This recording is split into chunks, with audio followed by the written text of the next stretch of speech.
Hello, welcome to your session with Free Radical Design.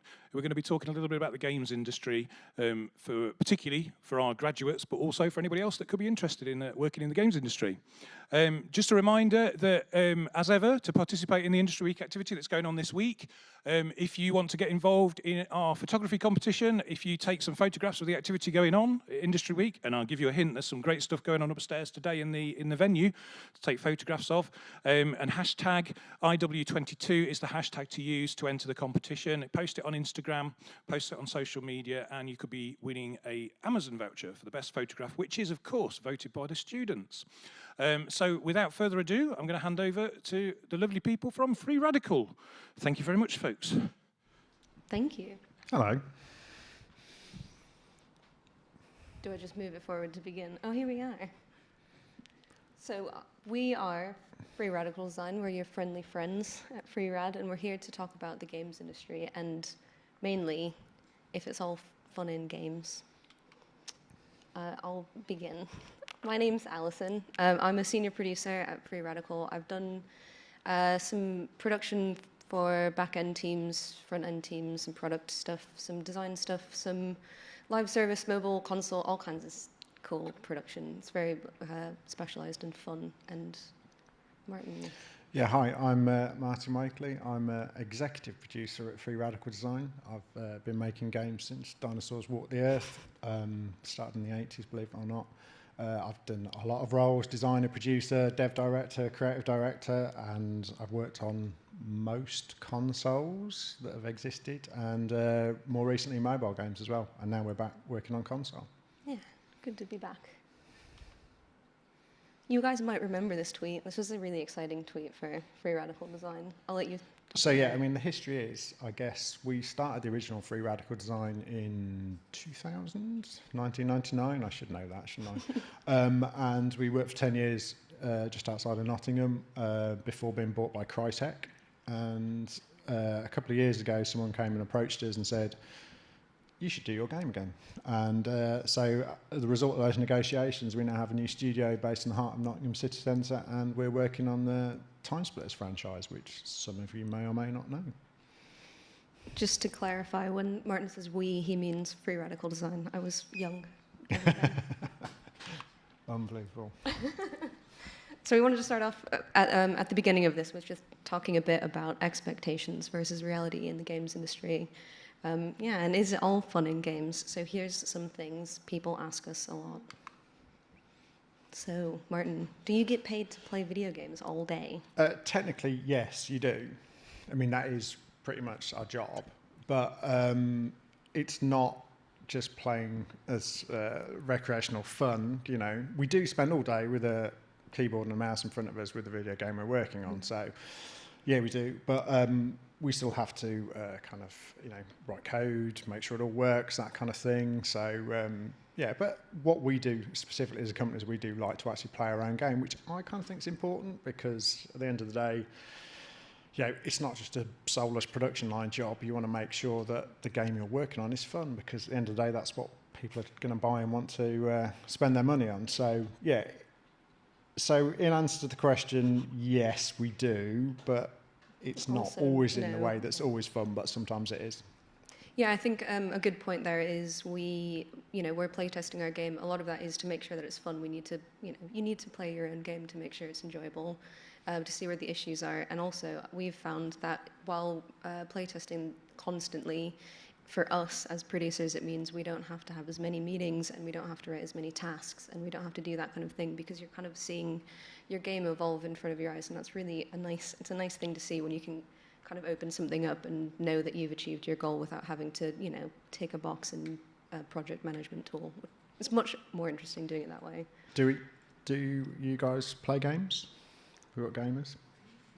So yeah, I mean, it's kind of, I guess, if you enjoy playing games, then it's a good thing in a video game. So not everyone does. We have people who've come from the film industry, stuff like that, but we've been very much our background. The background from the founders of Free Rad was with Nintendo, and Nintendo's philosophy has always been about make the game good, make the game playable, and I think that's been really useful for us. And I think right at the start, it was only hardcore gamers who were in the games industry, but I think we have transitioned a bit now, and we have a much broader spectrum of people working in the games industry, but yeah. And playing games But as well. I think that's important when we're playing the games, is we want to make sure it's as accessible to everyone as possible. It shouldn't just be, I mean, you can imagine when I play and we've got loads of kids who just absolutely destroy me in playtest because they're way too good, and that's what they've done. So, but it's about good for us to make sure that our game is accessible to everyone as well. So.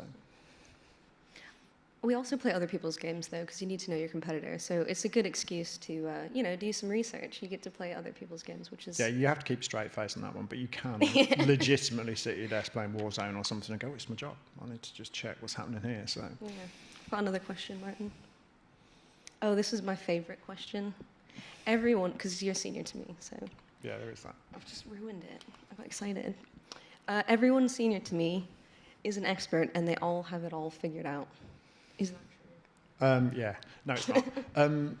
Obviously, it kind of quite an intimidating place to come in the games industry, because you do get a load of boomers who kind of have been through the whole cycle, and it's a load of white guys making video games. But then the point is now there's a lot, the industry's a lot bigger. I was saying when we were having a coffee around, I think there's probably about 100 people employed in video games when I started out, but now there's something like 2,500 open job vacancies just in the UK alone.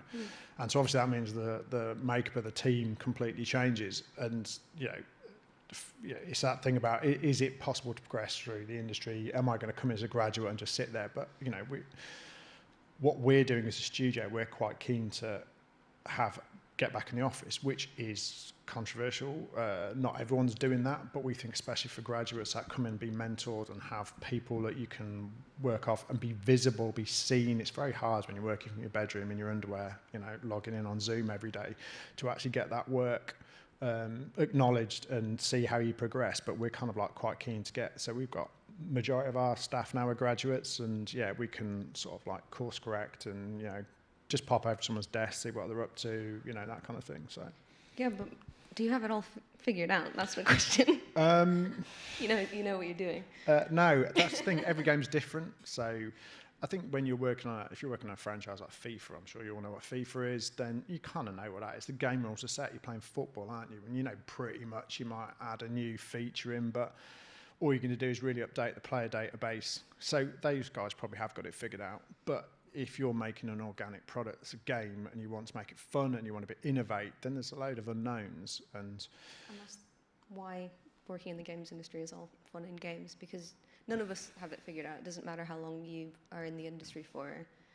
There's new technology coming every day. There's new, games coming out that are, breaking barriers, and you have to watch all of that and then make decisions throughout your production cycle, whether you want to kind of shift your focus on these new things that are coming out. So I know it's cliche to say not every day is the same, and that's what makes it really interesting, but it really is absolutely groundbreaking technology at every turn, and it can be stressful, it can be kind of daunting and frightening, but if you kind of embrace that change that you're seeing around you, and again, when you're playtesting other people's games and you're like, wow, that's brilliant, can we do that? Should we do that?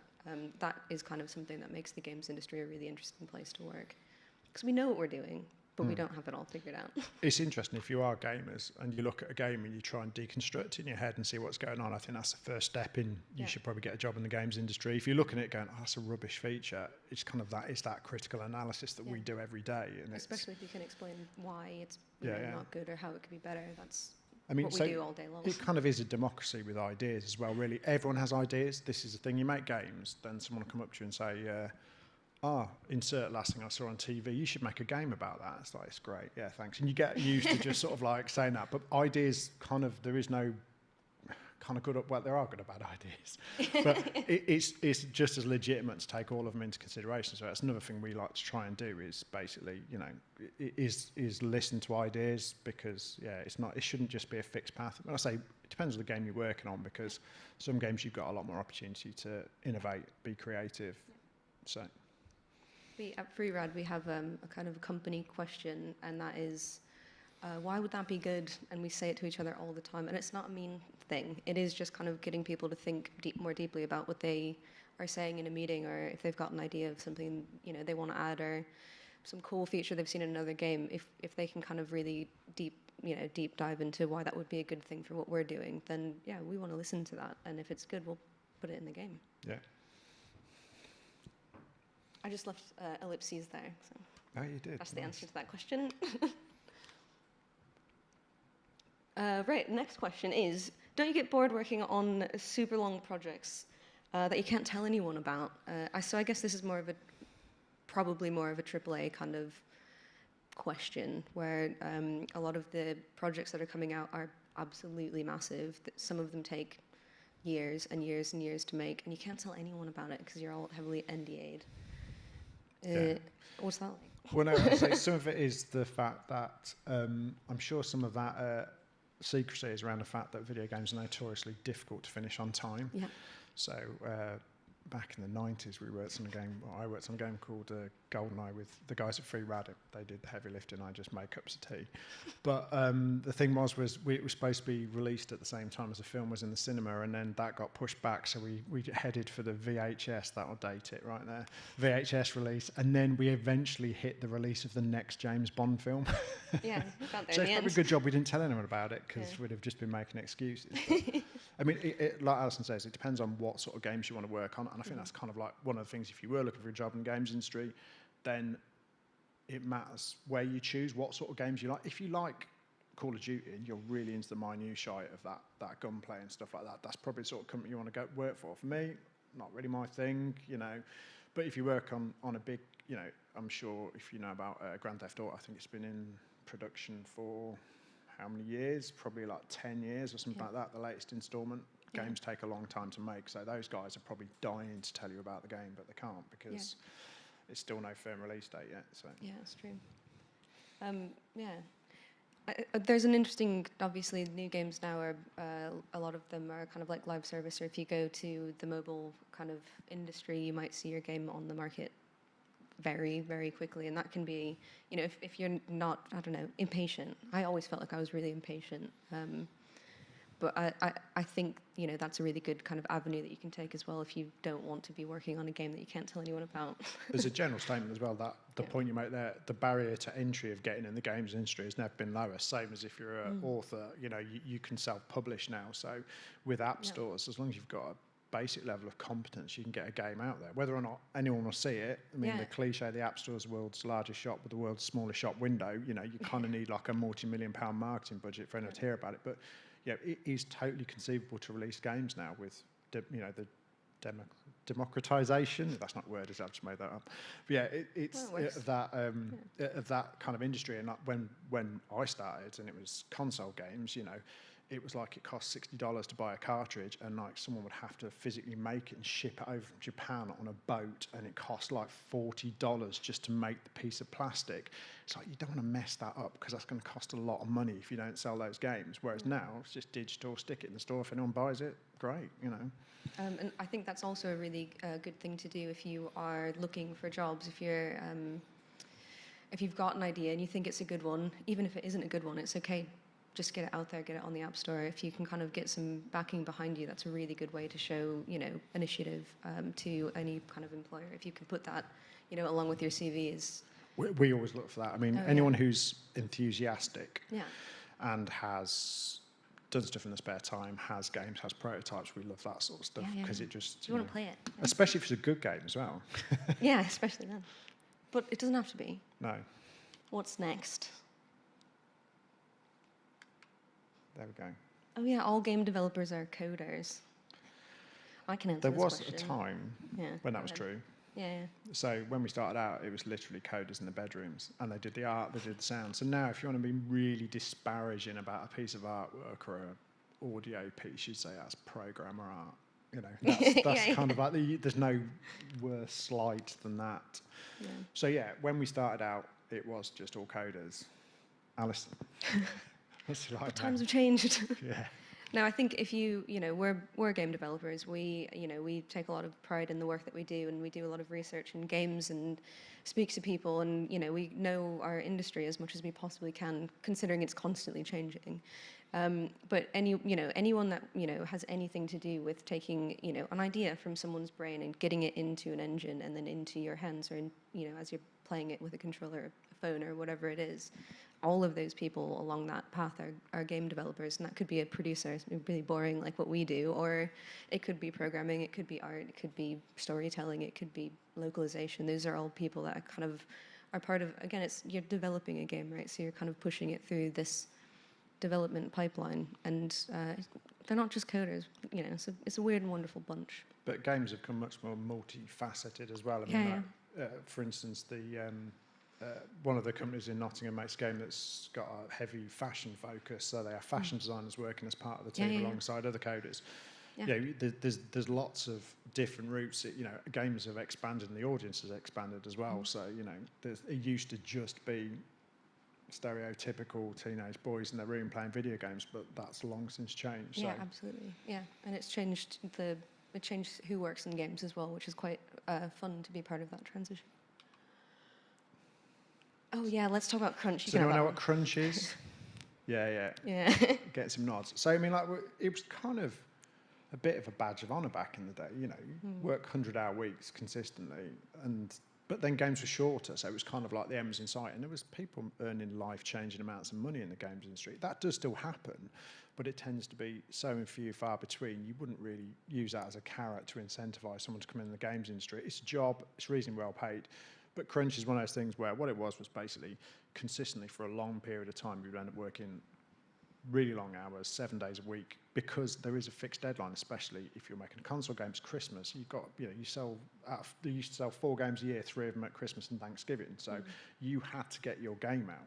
That deadline's not going to move, and someone's finding more and more problems with the game. There's more bugs. You can't really see without bugs, and technology's changing. Yeah, exactly. People have new ideas. Yeah, and but now, games as a live service, which is a background you've come from. Yeah. It's always on. That you can't crunch continually for the rest of your life. You've got to find a solution that works to make this a live service so it consistently runs. And I'm sure a lot of games players are overly critical of the likes of Call of Duty when it has an event and it falls over, but it's because it's really hard to test when you've got 12 million players joining a game at any one time. So it's a good cliche coming up. It's a marathon, not a sprint anymore. And it's a consistent rolling thing that we need to make sure the game works. So, famous last words. It's certainly not our objective to ever crunch. I can't. No, and absolutely. I think I wrote here in a very American phrasing: "Times are a changing," because if you really look at the games industry, in comparison to history, it's a really young industry. We've talked a lot about how the industry is changing, how the games we make are changing, how the people who are playing our games are changing, and the people who are making our games, we're all changing. And I think, at a point in time, it was okay to work, and now the people who are making games and the people who are playing games don't think that's acceptable anymore, which is great. There was a famous quote from a game developer called Dave Perry back and he said, the best way to be a millionaire in your 30s is to give up your 20s. Yeah. It's kind of that's not. We don't have to do that anymore. Yeah, exactly. We'll fight back. We're not going to be either. We're not going to be a millionaire in your 30s either. But that's the trade-off right there. But. Yeah. But a lot of other things have happened in the industry in that time. We talk a lot about project management methodologies and how we track work, and new tools have been made. And I'm not saying that those are going to solve all of your problems. The tools don't make your video game. Obviously, competent people who care and are passionate are the people who are actually kind of getting that game through that pipeline.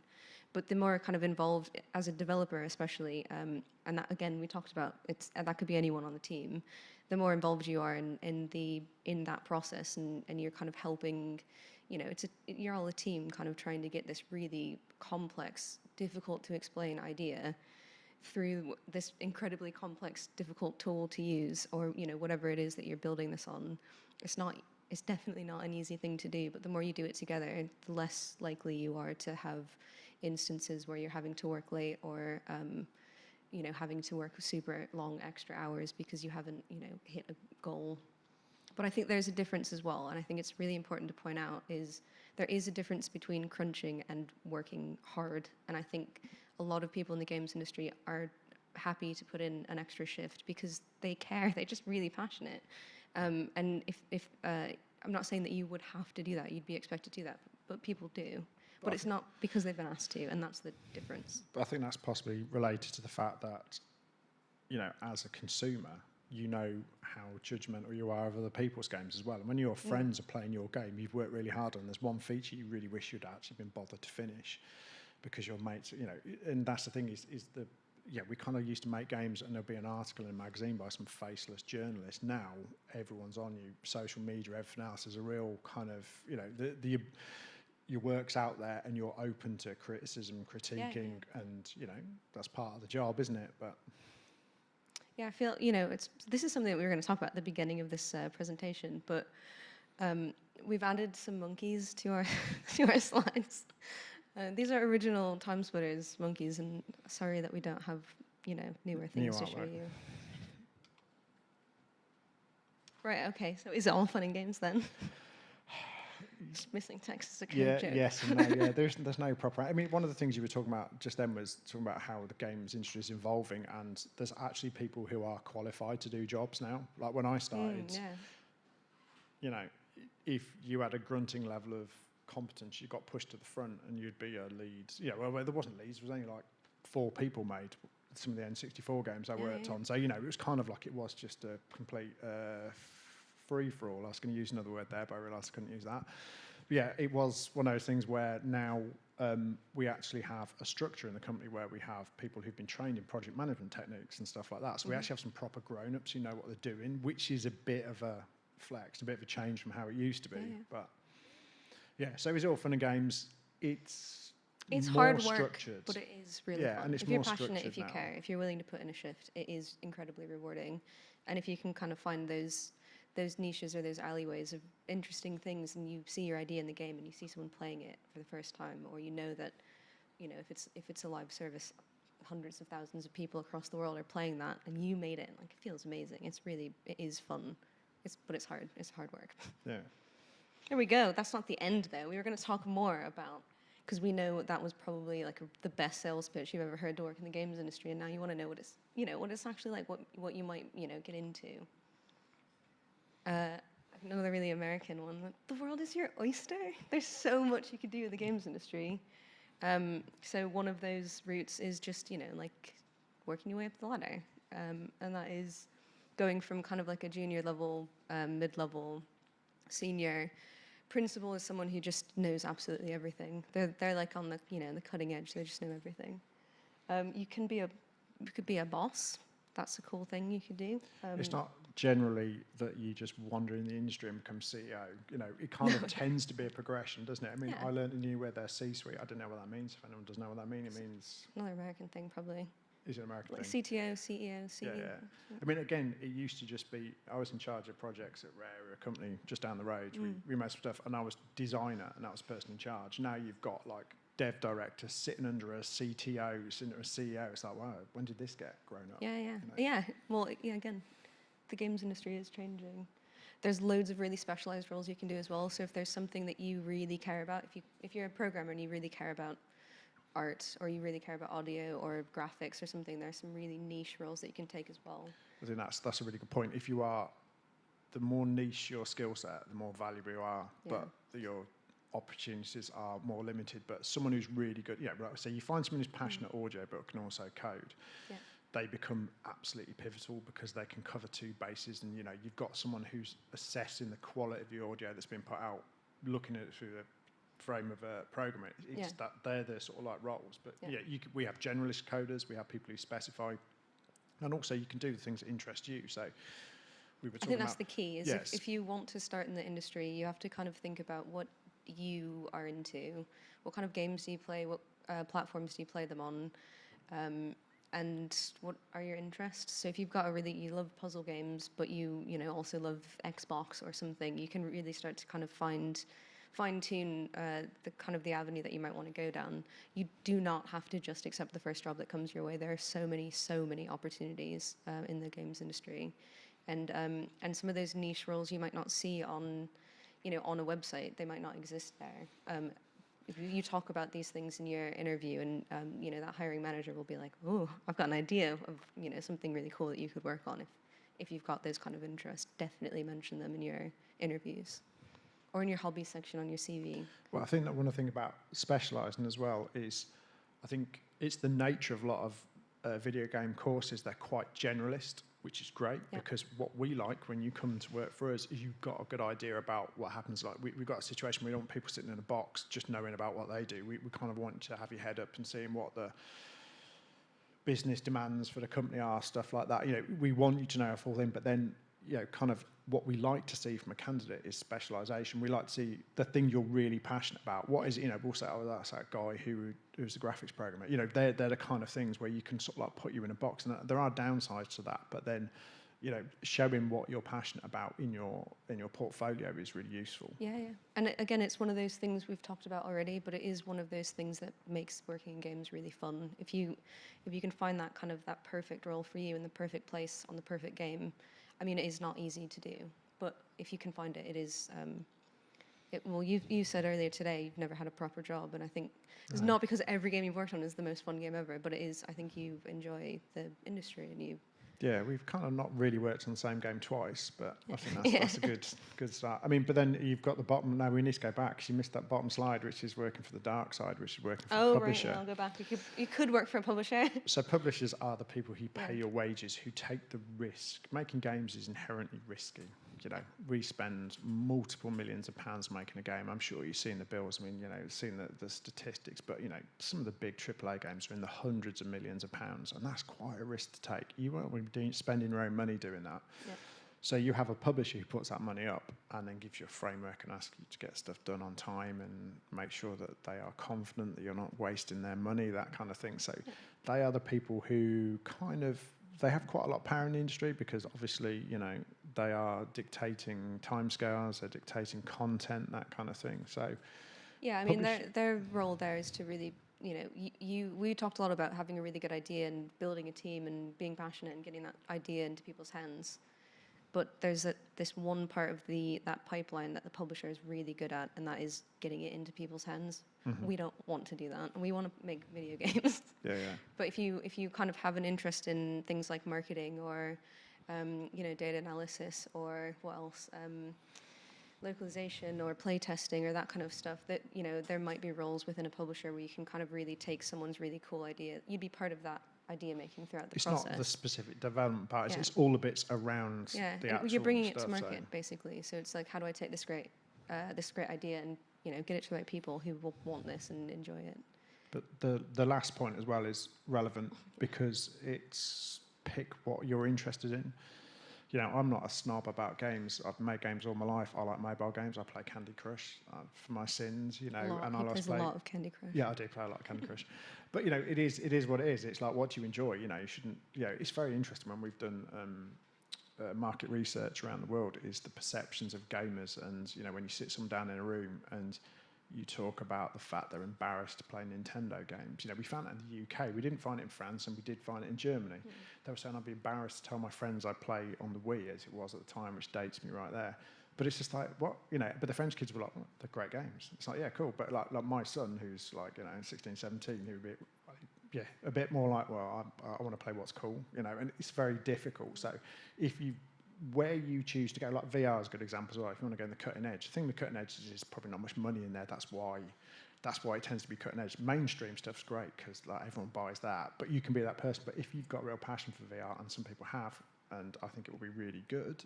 Like we both got VR units, haven't we? Yeah. It's just hard to see from a brutal developer perspective how you make money in that kind of thing at the moment. But it's a bell curve. Is it? Yeah, you've got the early adopters. Yeah. They're the brave ones. And then you've got, you know, the people who definitely want to make sure that they're going to make money, and they're in the middle. And then you've got people who are still using Facebook. Yeah, nice. It was just a joke. Right, okay, so that's all really cool. You're like writing your CV right now. You're just loving this presentation that much. But who are you going to be working with? It's not just people like me and Martin. You take care of it. No, so we'll go for it by department. There's mainly sort of like different departments, and you know, you kind of like you kind of see the same sort of people in each one. I think you are naturally drawn to, like, the kids who like science and maths and, you know, physics. We kind of know this is where, like, your interests will lie. So in terms of coders, it's not just like one generic person who we try and, you know, refill a role 100 times with. There's different things. So there's gameplay. Like, do you want to make it fun? Are you going to sit there and someone moans about your control system, says it feels really sticky, I don't like it?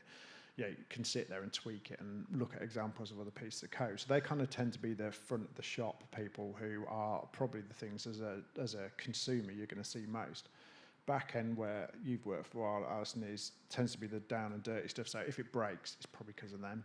You know, that's the bit where, yeah, but it is. If your game's not low, you know, if you're stuck on a spinner somewhere, it's because some server's gone down somewhere along the line. Front end, they do UI. They're the user interface and user experience, which is weird. It was just something we did, but now there's whole departments for it. But it's basically like, you know, we all know Netflix, we all know stuff like that. People who've got a good interface and you can find stuff. It's, you know, that's their job, is to make it. If I want to find how I do this particular task, it should be as simple as possible.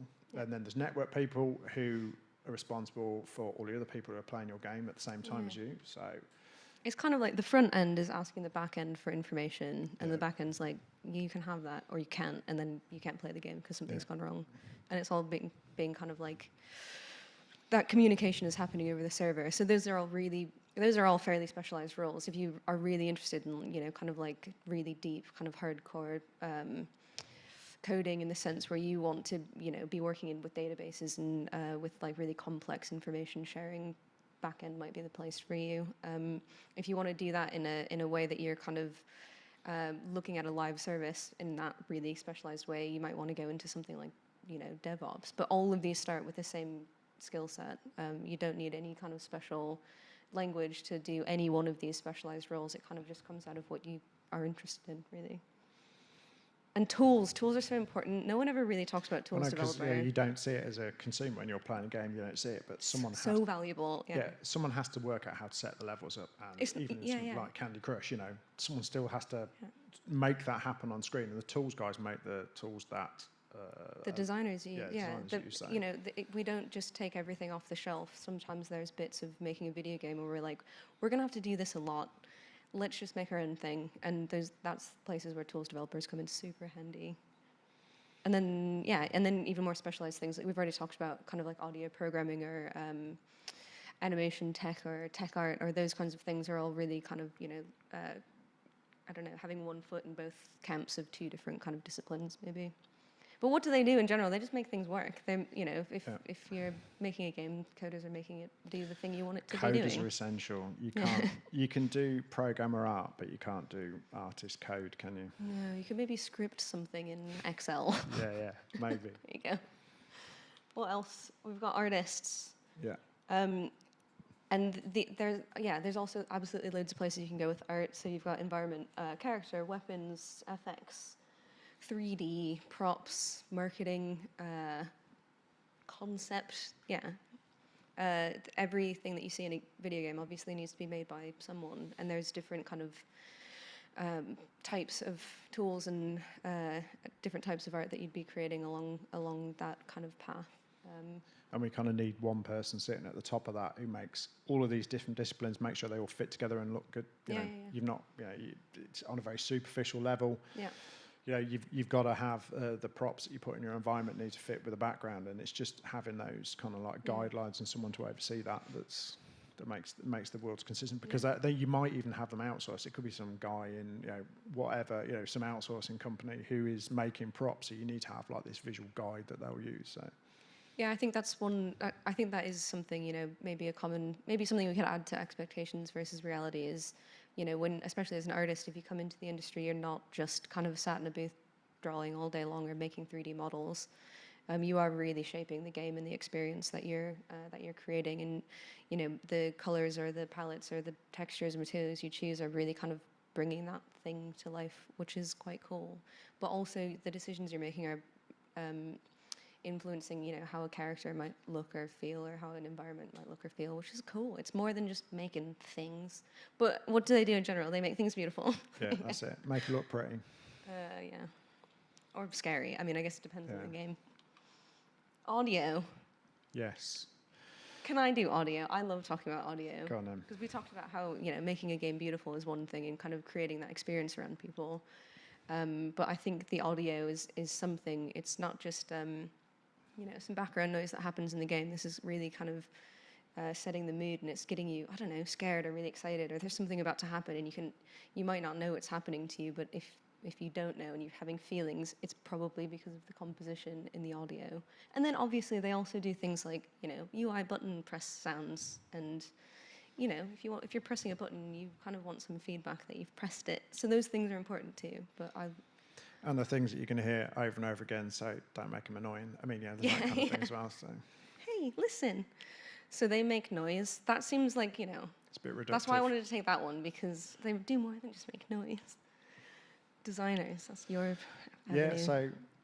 Designers are the people who kind of bring all of the different disciplines together and put in front of you as a consumer what you play. And they're probably the people as well who you're going to have most opinions about if you're playing a game. Why have the designers done that? Why is that weapon overbalanced? That kind of thing. So I mean, it used to just be we had a flat screen and you'd make something scroll from left to right and put some stuff in the way and you jump over it. That's what my job was. So I stole a living doing that. But now, obviously, games are hugely complex and everything has to fit together, and the whole thing about balance and making sure things work, making sure, it's like the bottom line is why should someone spend their time or money playing our game over something else? Yep. We just have to make it fun. If you don't, then you're not going to get it. There's no divine right people are going to play your game. So the designers, they're basically the people who ensure that, users are going to have fun. Yeah, and it's more than just, I'm a game designer, because there's loads you could do. You could be really specialized in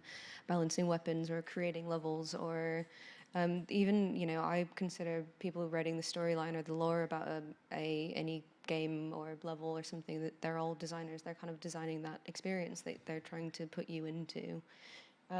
And copywriters as well, which is a really it's so important in games, and there's so many really strange caveats that game developers have to work around, just around copywriting in general. Knowing how much text you can put somewhere, because how it will localize in different languages. That is a real and art. Also not using jargon that we use internally, like an instance of a room. Everyone's like, well, that doesn't make any sense to the consumer. It's like, am I going to be able to play a game with my friends? It's a different instance. It's like, we can't say that. Go speak to the NPC. NPC. Just words that we use all the time. But mind you, some of those have come in common vocabulary now. Like, we could probably say what an NPC is, but at the time, it's just making sure that the experience. It's all about the experience. QA, another really important, incredibly important role in the industry, especially if you're going into programming. QA should be your best friend. Yeah, and also a lot of companies now, we don't, but a lot of companies do it as, if you want to join the games industry, joining QA. And that's not a bad idea. Basically, if you want to make games, you should sit down and play games, and not just for fun, to actually break them, see what the situation is with them. It's I started in QA, and I think it's really useful. And I think it shaped the way I make games as well, because if you're in QA and you get in the morning and you take your coat off and you sit down at your desk and you start the game, and it's a linear story game and you just play it from start to finish, trying to break it, and you've done that 6 times and you've done that every day for the last 2 years, it can get a little bit annoying. So I always made my games different every time I played them, and I thought that was quite useful. But in terms of, that's how it used to be, but as I was pointing out there's so many things we need to look at now. Does it work when it goes live? Does it match all of the... And there's things as well when it goes live. It's there's that kind of joke about what a designer kind of designs a sidewalk for you to walk on, and then there's that little dirt path that everyone actually takes because it's more convenient. You kind of are thinking about that kind of thing. Is when I put this in my game, how are they're going to exploit this somehow. So you're kind of even thinking about it from like a hacking or exploitation kind of point of view as well, which is, it sounds frightening, but it's super fascinating. And when you come up with something that that they're going to do before they do it, it feels, that's fun. That's a fun part of games. Security is an interesting one, because that's something that's recently, suddenly we've got people who think it's funny to take, like Sony's servers are always getting attacked, and it's really difficult in every game. It's like, guys, we're just making a game, leave us alone. But there are people out there who just for fun will take your game down. Modding as well as it's it is good ways to get into learning how to make games yeah. is by breaking games. Yeah. Not, I mean, I'd go through QA, not modding, but Alison's you saying it's okay to mod games, is that no, the what official line? At my last company, I created a little team called the Mod Squad. It sounded cooler at the time. Right. What did the mod squad do? We thought about ways that people were going to break our game, and we thwarted their actions, and it was But really I exciting. mean, there were It was so like many people detective hacking work. it over the across the globe, wasn't there? There were so many people playing with it, and you kind of know Yeah. you've got dodgy accounts where you're like, right, that guy's Well, that's got that's what's 1,000 fun XP about it. and he's Yeah, you just can kind of booted it up. see. You'll start seeing things like, wait a minute, this guy's up to something, yeah. and it's fun. If you're not Which doing is- that harm could to be a others, we role, don't yeah. really care, do we? It's just when you take the whole server down, it's Yeah, like, stop doing don't that. steal coins. Don't take the game down, and you'll be fine. That was just a joke, right? So for QA specifically, there are some really kind of specialized roles you can go in as well. One that I think is really interesting is automated testing. So in that kind of scenario that you were talking about kind of creating a linear level, there are ways that we can kind of use code now to do a lot of this testing for us. We can test load on the servers, how many things can we put into this environment before the whole thing breaks. And a lot of that we can do automated now using our own tools and our own tech and stuff, which is cool. That's a cool kind of avenue to go down. I mean, the thing when we talk about scale as well, when you load a level, maybe you've got a crash 1 in 1,000 times, the game's crashed when you load, which sounds, well, that's all right, it's not a problem. But when you've got like 10 million players playing it, that's a lot of people who bombing out the game. So automated testing kind of gets to allows you to do scale testing as well. Scale, see where your funnels are and that kind of thing. I mean, if you're into that kind of thing. Producers. Yeah. This is us. This is We what we just do. suck the joy out of making games. That's not our what we role. do. It is. It's also not all just task tracking and project management and like Excel spreadsheets. Yeah, it is It trying to make isn't. order from chaos, because you want to keep people creative, but then you've got to keep them on track, and you've got to look at the bigger goals. You've got to make sure that everyone's doing the thing. Is everyone working on the most important thing they could be working on? If the answer to that is yes, then we're probably doing our job. Yeah. And I mean, we've just talked about a lot of really specialized disciplines where, everyone is different in the games industry. We all have really vastly different personalities.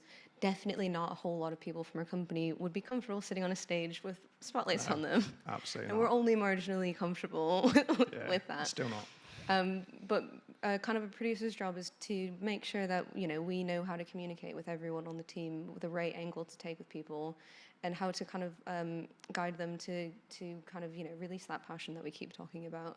And, know, again, what is important to be working on and help remove blockers or, stupid things that you do 20 times a day that we can find a way to automate. That's what we'll be doing. We'll be automating those things because we want to make your life easier.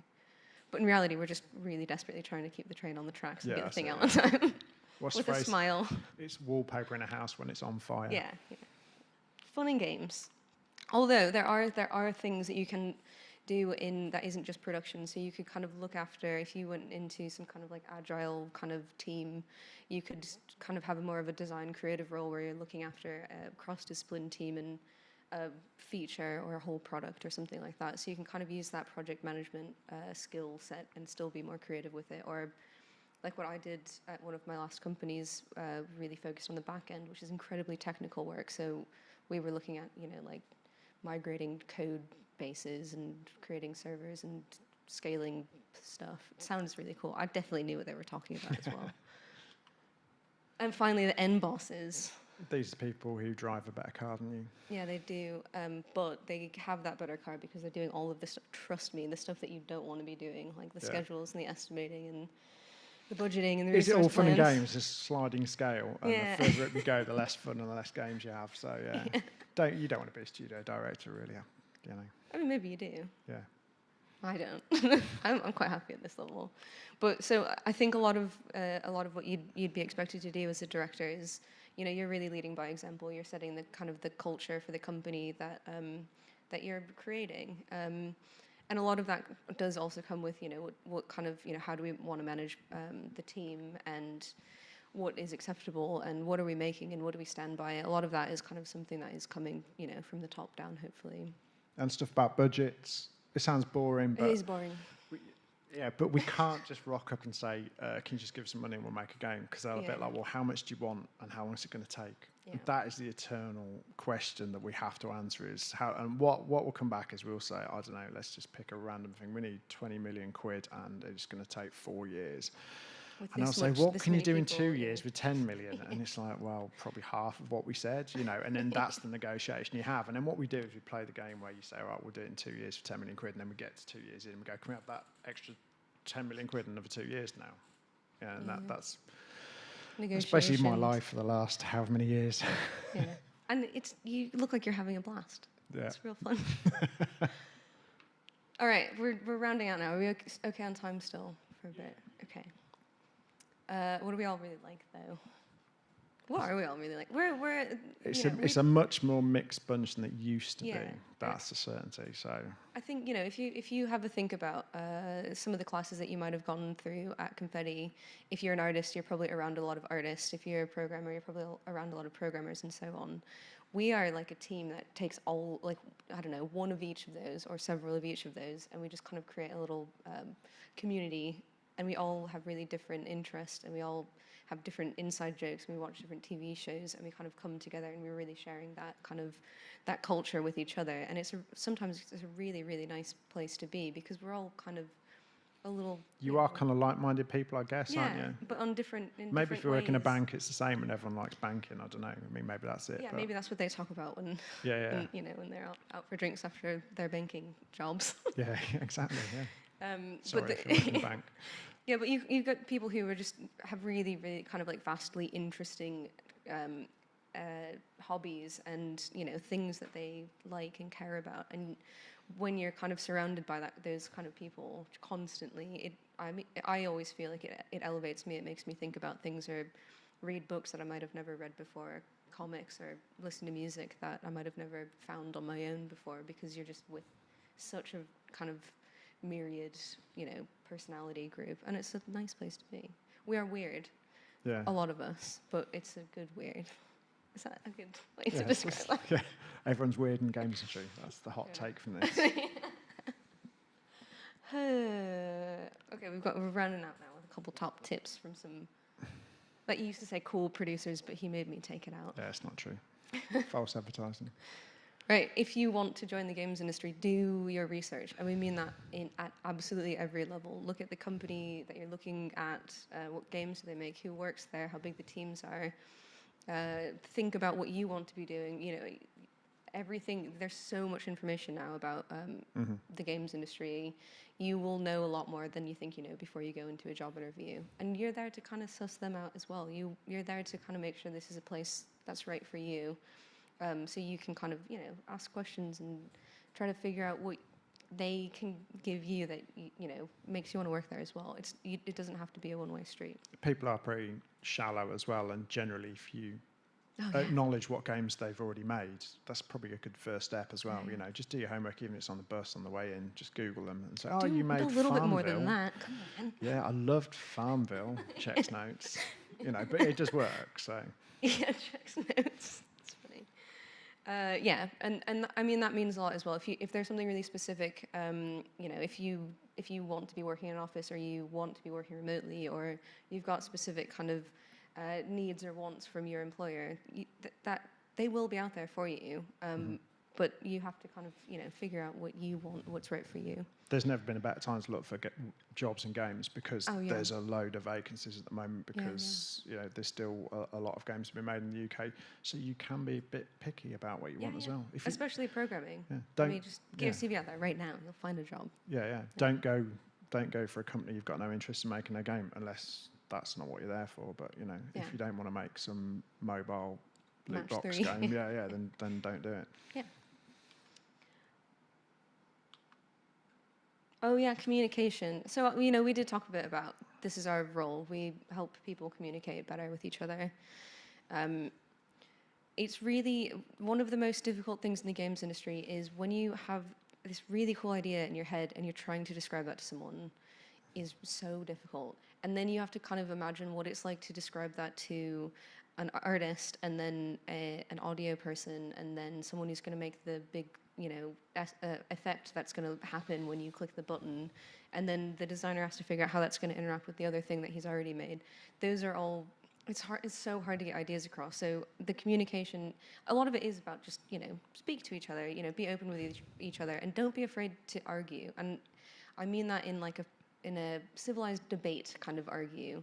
You should be confident enough in your ideas that you're willing to have some back and forth with people. The idea there obviously is not to go further and further away, but come in closer and closer and closer until you hone in on what works for everybody. And a lot of that is by speaking really concisely about what you mean. But the chances are, if you can't enthuse your teammates about a feature you want to put in the game, it's not going to travel to the consumer as well. So, but it is about being passionate, about showing that you actually care about it, and and thinking around the subject. But also communication in terms of, even if you think about getting jobs, it doesn't have to be, you don't have to sit and do a song and dance at your interview. You can communicate through your portfolio. You can show those sort of ways. It's not just about being out there and confident and everything. Oh yeah, it's not about speaking. It's about being able, when you need to, being able to get your thoughts across in whatever way is most comfortable for you. And this is Alison's slide. I'm stepping away from this, but I think this is important. Okay, learn just a little tiny bit, like a teensy bit about some of the project management philosophies that exist out there, because I promise you, if you know what kind of methodology a company is using, you will learn a lot about how they work, or how they wish they worked. And by that I mean, if you're looking at things like Agile or Kanban or Waterfall, you'll kind of get a good idea of, if you ask that in your interview, are you guys Agile? You'll kind of know probably that you'll be coming into a company who is probably having small teams that work together, and they do sprints, and they work in a certain way, and they have loads of meetings about retrospectives, and there's post-it notes, loads of post-it notes. You'll kind of have that understanding of how that day might look for you. And don't be afraid to ask that question in your interviews, because you'll learn a lot about what your day-to-day life might look like. And if there's a producer in the room, you'll get like a pre-gold star before you even start. So it's just it's a good tip. Yeah. You don't like my tip. He doesn't even like my tip. Right, so here we are. We're Free Radical Design, and we're hiring. So what are we like? You go, Martin. You tell them. What are we like? We're working on the next Time Splitters game, which was a franchise series. We didn't call them franchises back then, but it was from the early 2000s. It was very popular. It was a cult hit. Someone I know, one of my friends was a professional Time Splitters player. Did I tell you this? You did. And he assumed he was made in America. I'm like, no, mate, it was at Junction 25 on the M1. So yes, that's where we made it. It was what, the highest Metacritic of all first-person shooters on PlayStation. So we made it with a small publisher called IDOS, who made a small game called Team Raider, and then finally Electronic Arts, one of the big boys, we all know Electronic Arts, came in and went, why don't we own your thing? So the final Time Splitters installment was published by Electronic Arts because they liked a good Metacritic on their game. So. Yes, and Martin, how many people made Time Splitters 2? It's probably only about 40, something like that. So yeah, it's quite a small team change. So we will be much bigger than that, because we're 40 now. yeah. We've gone past that already. So yeah, we're office based. I mentioned that before. It's a funny one, because some people don't want to go back in office. That's great. It's fine. But we're finding it, especially for graduates, if you want to come and listen to how games get made and listen to endless anecdotes from me about what happened in the 90s, then that's what you can do. So there'll be plenty of stories, and so it's a choice, and you're in a very fortunate position where you can make that choice. If you think that's not for me, I'd rather work from home. That's what you need to do. Work what's best for you. But I mean, we found it's a bit weird. This is the first time we've been back in an office for years, and it takes a bit of getting used to. We've got this weird. I'm sure you're the same with your courses. We've got this weird transition where we've got half people on Zoom and half people in the office. It's kind of like a bit of a. But yeah, I mean that's our philosophy, and we stand by it. We think it's worth doing. I sound like I'm justifying it. It's not. It's just. No, I mean, I think it is important though. I mean, especially now when there are so many remote jobs. we do not want to be remote. We want to be together. And again, it's because of a lot of the things we've talked about. We like to communicate with each other. We want to kind of, it's not a family, because I know that's a red flag, but we do want to kind of create a community of kind of like-minded developers who are really interested in making the next best Time Splitters game that's ever been made, right? And we do, and the reason that why we're here is because we want to work with young people who have maybe seen some of this cutting-edge technology in their classes, and can, you know, show us how it's done sometimes. Attacked here, but yeah, who are I really just want to work with young people. Please apply. Sorry, Martin. It was. But it also provides you the opportunity to work with people like Martin, who's been in the industry for a while, and can mentor you and you know, tell you really cool anecdotes about how it was like in the 90s, but also just mentorship. And that's why remote working is more difficult when you're just coming out of university, we found. We also play our own game. Yeah, we play our own game loads. That's not actually standard. So we have a philosophy where we try and make sure the game always works, because we're going to be a live service, so do that. But playing your own game is important. It should still be fun. So we kind of transition away from that. We use it as an idea, but basically 3 times a week minimum, we play our own game. So if it's starting to be not fun, then we'll be the first to know about it. So yeah, and it's a really good opportunity again for everyone on the team to kind of have that voice to say, I've had an idea and this is why it's good. And that's we're not planning to crunch. No one plans to crunch, but yeah, just in case anyone was wondering. Yeah, the fact is, I don't think people would do that anymore. I don't think you can tell some kid, oh yeah, by the way, we're working all weekend. They'll be like, no, you're right. Yeah. So that's changed. Yeah, it has changed. And that's it. There you go. It's time to split. Time Splitters joke. Yeah. Does anyone have any questions? Oh, yes. Hello. Hello there. We've had a few. It's probably worth doing the ones in the room first, I think. Is that good? Yeah. If there is any in the room, have you got any questions? I'm putting you under pressure now. Yeah. There's not many students in the room, but there is quite a lot online. Was this a compulsory class? Is this like a hostage situation? You have to ask a question to get out of the room. That's how it works. You know these things. Yeah. Has anyone got one in the room at all? What games play? Who said they were a game player? Everyone's a game player, I think. Good. It's a good start. Yeah, cool. Anyone else? Okay. Good answer. Good answer. Games. We will be judging you based on your choices here. I will. Alison won't. I don't judge. Right. There we go. So yeah, no, we're prepared for any other questions if you have them. Yeah. Cool. We've got one about crunch time, which I know you've kind of covered, so it might well have been answered already in what you said, but I think it's worth just sort of... Alison will say I'm happy to repeat myself. So I think it's interesting because there obviously is quite a fear, I think, among people that are going into the industry because they've heard all these horror stories about crunch time, and I understand from what you've been saying that it's not something that you... never say never. No. You never do. But it is institutionalised in some places, and it depends on what the goals are. Like, so if you've got a fixed game, we made a game once based around the snowman and the snow dog, me and Steve, before we did this, and you know you've got a fixed deadline. You can't move Christmas back. Do you know what I mean? So it's like that's one of those things. But sorry. I think this kind of comes back to do your research as well, and I won't bang this home. We can name names. No, do your research and also learn a bit about project management methodologies, because these are kind of things. If you're kind of going into a place that you know is this massive AAA kind of studio, and they're talking about how great it is, and they've got it all figured out. I mean, I would be a little worried if anyone's saying that they've just got it all figured out and everyone's having the best time ever. Like, I probably would. Ask, you know, I'd probe a bit deeper. Start of a project. Yeah. But you know, I think that also depends on where you are, what kind of game you're working on, and what kind of. You can look at a lot of companies. You can, you know, there's a lot of industry news now about horror stories, and then there's a lot of like indie places, or you can kind of build your own thing from the ground up as well. But I think it's also, don't be afraid to just reach out to someone in the company and ask them some questions. In any company that you're looking at, I think, you know, if you find them on LinkedIn, just be brave, go for it, ask questions. Yeah, most people are approachable, really, aren't they? Yeah, we're nice. We're weird, but nice. But that's kind of like confetti in a way, because when you were saying all that stuff, I'm thinking, yes, pretty much the same as it is here. Most of these kids and students are in the same situation. Yeah. Good. So they'll probably be quite used to that. which is what makes Confetti different, of course. Yeah. So I'm just thinking of other questions that we've had in the previous thing as well. So we had quite a lot of questions about portfolios. I think it's not something you've touched on in the presentation, so maybe a little bit of general portfolio advice if you go into a company. What kind of thing do you expect to see in a portfolio?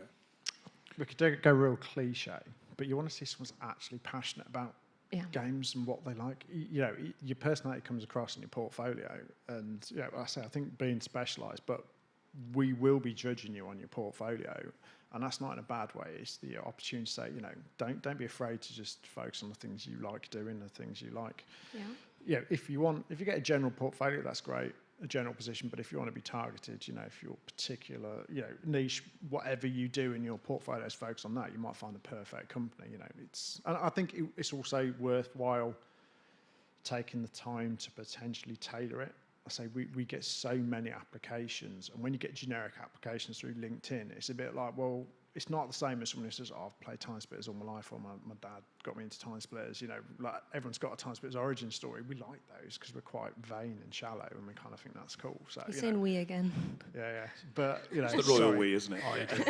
Yeah. But no, it helps, doesn't it? Because it's that communication tool as well, where you've shown the person that you're talking to in your interview that, actually, I've kind of paid attention to who I'm applying for. So.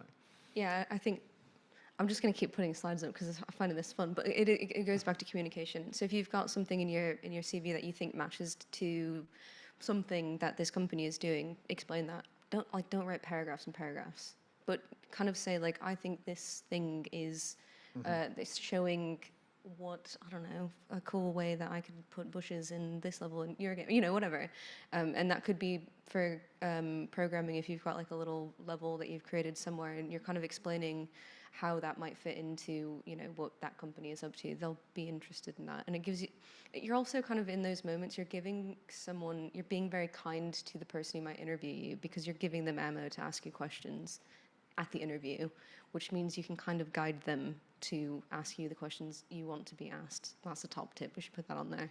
Yeah, also it depends on the size of the company you're applying for as well, because we're quite small still relatively. I mean, it's all relative, but our people do the actual interviews. We don't have a sort of like HR person who's just generic, what qualifications have you got, that kind of thing. I mean, like when I started in the games industry, no one had been to university. Sorry, I shouldn't be saying this, but no one had been to university. The whole thing about they were all kind of like brothers who lived out in the sticks somewhere, and that was it. So it was all fine. And then suddenly we started going, we've got to have a 2-1 to apply. And I'm like, none of you lot have got any qualifications.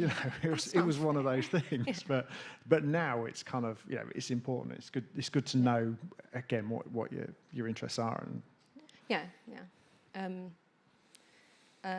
portfolios, please have one. That's kind of the most important one because it does help. CVs are good and they will tell us enough about you, like if you've got hobbies and where you went to school and things like that. But it gives you a chance to show a little piece of yourself, and you're kind of communicating yourself to us. And we're also looking, are you going to fit into our team culture? So that's a big thing that we look for as well.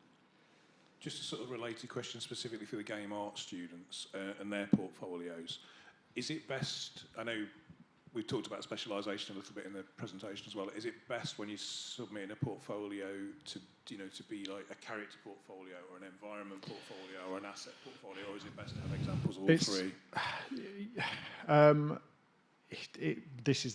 There's no good answer to that question because it depends. If you're looking for a generalist role, we'd be going, oh great, they can do characters and backgrounds, brilliant. Certainly in my time, I always like someone who's a good generalist, but we might be looking specifically for a characterised. We wouldn't rule you out if you had some good environment stuff as well, but be clear. Would you be clear about what job you're applying for? I mean, I think that is something. Yeah, I think that's something you can do in your covering letter or on your CV. You could say like, I can do a bit of everything. I'm the best, but I much prefer doing this thing over anything else. And that might be something where, especially if you're going into a smaller company, that could be a really good way to get your foot in the door quite quickly, because they're probably looking for someone who is really good at something but can do a little bit of everything else as well. And because there's so many opportunities in the industry now, getting your foot in the door is just worth it, no matter where you end up. Just get your foot in the door, get in the industry, and start making friends. And a lot of those specialized roles that we talked about, you'll start meeting those people and rubbing elbows, and you'll kind of start finding the path that you want to go down.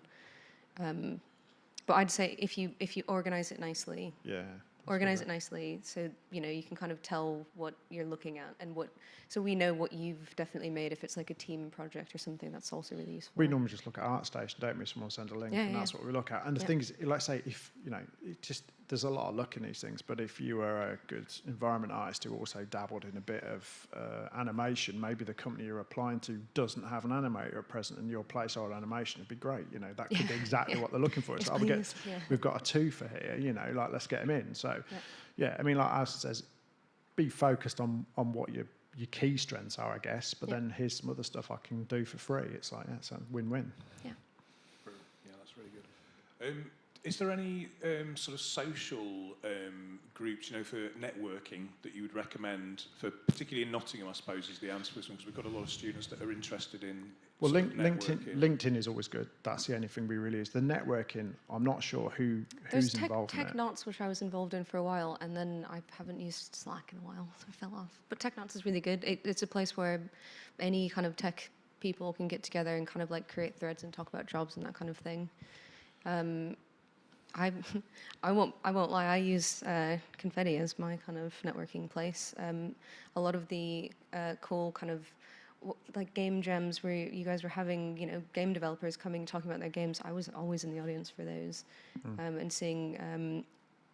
Any of those kind of chats are always really valuable, and you will meet people there. People like me, not really. I'm not that great, but you'll meet people who are also, they just kind of care, and you can just meet people in real life that way.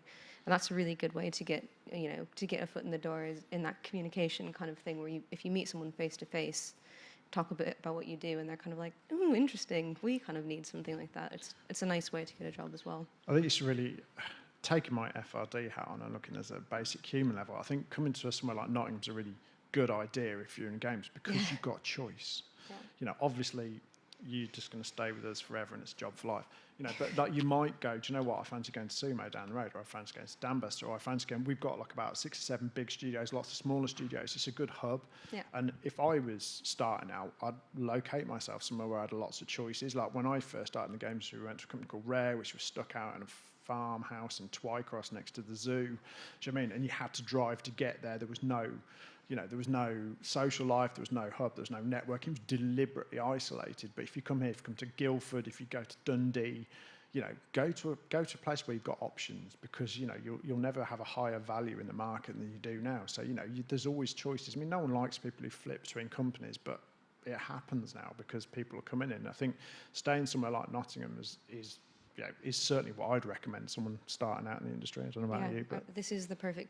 Leamington's another good one. There are good places, so pick wisely. Don't go to somewhere that's stuck on an island in the Outer Hebrides, because if you don't like it, well, that's it. You've just paid for a year's contract on your house. You're in trouble.